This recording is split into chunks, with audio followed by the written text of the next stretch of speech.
They had brought him here from Sicily and given him a job to pay off some debt they owed someone through the complex and prehistoric accounting system they carried in their heads.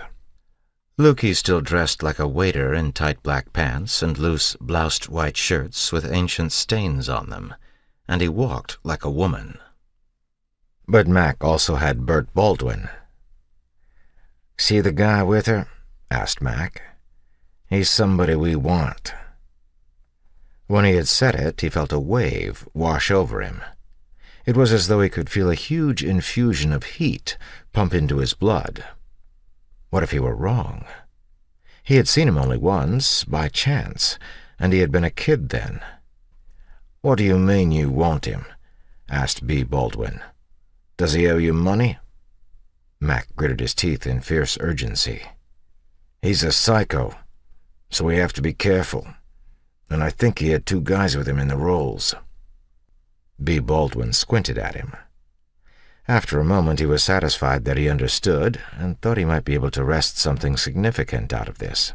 After all, he had been the one who had pointed the victim out, or at least seen the bird, and that was the same thing, wasn't it? "Well, good luck to you. I've got a lot to do before the first race if I'm going to pay you after the last one." Mac clutched his arm. "This is bigger than that. It's bigger than 100 damned races. If we get him, I'll pay the Carpaccios myself." When he saw Baldwin's saw-toothed smile, the wave washed over him again. He remembered that he had no idea how much Baldwin actually owed the Carpaccio brothers. The 2 Sicilians kept everything in their heads, and told him how much he and Lukey were supposed to collect from each of their fish. They didn't even let him carry it. Lukey was supposed to deliver it, and they talked to him in rapid, low-voiced Italian that only a native-born Sicilian could understand. He still didn't know if he was in charge and Lukey was his bagman, or if Lukey was in charge and he was sent along only because Lukey's English was so bad. But it didn't matter now, because he was going to make his bones on the butcher's boy.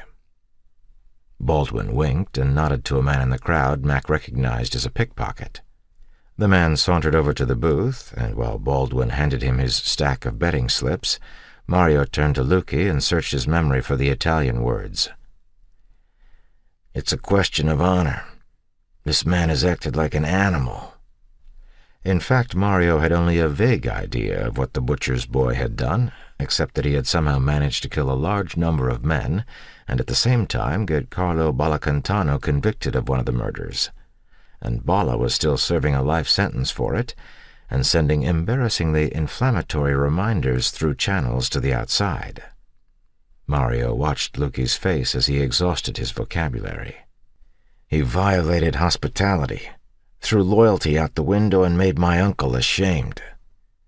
Lukey's eyes flickered in a faint reaction. Mac hoped that something in his stammered litany had meant something. "See," said Lukey quietly. The Carpaccio brothers had not brought Lukey to England to save him from the endemic poverty of Sicily, but from a sudden manhunt launched by the national police in Rome. When he had killed the banker Giovanni Parla in his bathtub, it had been to expunge an insult Parla's grandfather had committed against Lukey's grandmother before Lukey's father was born. And since Lukey's father had died attaching an oversensitive pipe bomb to a Parla automobile, Lukey had not felt he could honorably stop there. After he had left Parla bleeding to death in the bathroom, he had gone to the other rooms of the house and killed the wife and 2 children.